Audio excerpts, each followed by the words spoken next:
Barrio Kroeger Lane, Living River of Words Virtual Photo Basics class. Hi, I'm your instructor, Mrs. Gallo-Quiros. I'm going to teach you how to take interesting photos using some simple tips. What you will need is a camera, either on your phone or tablet. If you have a regular point-and-shoot camera, you are welcome to use that as well. I'm going to go over a few basic rules of how to compose your photos and make them look more interesting than regular snapshots. This will get you thinking about how you take photographs instead of just quickly snapping a picture. Photography is about observation of your environment. Rule of thirds. Place the main subject off-center in your photographs. Imagine a 3x3 grid as seen above left. Try to make the subject fall within one of the intersecting points. The photograph to the left has two subjects of interest, a mountain that you could see in the distant left and the basketball net, which you could see on the right. The photo below is of me on my instructional photographic journey that I took. All these photos were taken while I went on a bike ride to Barrio Kroeger Lane. But notice, when I took the self-portrait, I took myself off-center. And I'm telling you a little story because I was on the loop trail on my bike. So you could probably read from the photograph that I have my bike helmet on, I have my sunglasses on, and there's this path behind me with downtown and the Catalina Mountains in the distance. So photographs can also tell a story about perhaps a place you're at or maybe something that you're doing. There are different points of view in which you could take photographs. Often, when we're taking pictures, snapshots of people, we'll take it at what's called our eye level, meaning the spot from which our eyes can see. There are two other different points of view that if you switch it up a little bit, you can actually get some interesting angles and compositions in your photographs. So the first point of view that I want to share an example of is called a worm's eye view. It's taken from below your eye level. And if you take a look here at the photo to the right, what I did is I squatted down on the ground and I got my camera as close as I could to the ground and looked up at the horse. And then in the background, I was able to frame a mountain behind the horse's face. So if I had taken that at eye level, we probably would not have seen a mountain in this similar perspective. We also wouldn't have gotten all of the ground and the hay because it would have been cut off. Another viewpoint is called a bird's eye view. So imagine that, you're flying above something. So today I was looking in the Santa Cruz River from the top of the bank, and I had my bike there with me. And as I looked down, I noticed my shadow and the shadow of the bicycle, along with a little bit of water flow. So I thought, oh, this is a perfect shot that I can take, giving a bird's eye view example. So essentially, it's me looking down onto something.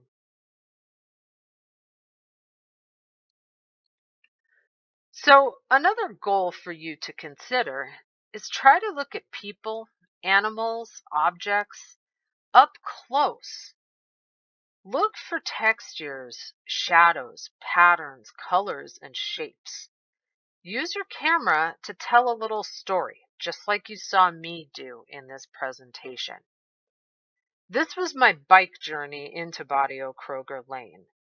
The photos are based on what I observed in the barrio.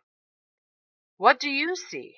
share a visual story, and show the world Barrio Kroeger Lane and what you were all about. Enjoy. Mrs. Gallo Quiros. I'll show you some more examples, but if you look here to the right, you'll see a contrast of colors with the prickly pear in the background and then the rusty red that's coming through the chain link fence. I was really attracted to the color, but I was also attracted to the lines that the fence was making. So I was looking at patterns, the stripes. I was also looking at the colors, and then the shapes of the prickly pear behind were really, really interesting. So I thought this made kind of a neat composition. Again, I tried to use the rule of thirds, where you could see on the left-hand side, the cactus, the single line, kind of intersect at one of those grid marks. Also, if you look at the image on the left here of a mountain, I was standing underneath some of the old original mesquite bosque trees. And what I did was something called framing. You can see the A through the branches in the tree. So sometimes objects that you're near can help you frame objects that are far away. Give it a try. Lastly, these are a few other photographs that I took around Barrio Kroeger Lane and along the Santa Cruz River today. I used the rule of thirds to kind of incorporate the power line on the bottom photo here. And then I used the bottom third of the photograph to show the clouds and to show the landscape, and you could see a little tiny bit of the river. But I thought it was a nice landscape to show you that I was on my way on my bike to Barrio Kroeger Lane to take photos. The photo on the above left is of a mountain and the basketball court, but it's different than the first one. I did the worm's eye view perspective again, where I squatted down on the ground and I put my camera really, really close to the base of the basketball court. So I was able to kind of angle the camera up, and that way you're able to see the interesting patterns in the basketball court, and then you can still see the basketball net and a mountain in the background. And then lastly, the photo on the right here was a whole bunch of 5-gallon buckets that were stacked up on top of each other, and there was something sitting on top of it. I liked the texture and the colors. And in the background, I loved the texture of the fence that was along Kroeger Lane. So I was able, just by changing my view and squatting down a little bit, I was able to get a perspective of somebody's driveway and their fence from kind of a unique angle. So when you're thinking about taking photos, look for things that are different. Look for things that are unique and catch your eye. Also, if you use the rule of thirds, that's just going to help you create a more interesting looking photo by taking things a little bit off center. So don't forget the rule of thirds and don't forget what viewpoint you're taking your photo from.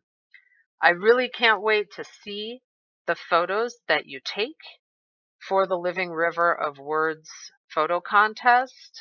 Well, actually, art and poetry contest. But I look forward to seeing the photos you take and what you see through your lens. That's what makes photography really special and really unique. Take care, Mrs. Galuquitos.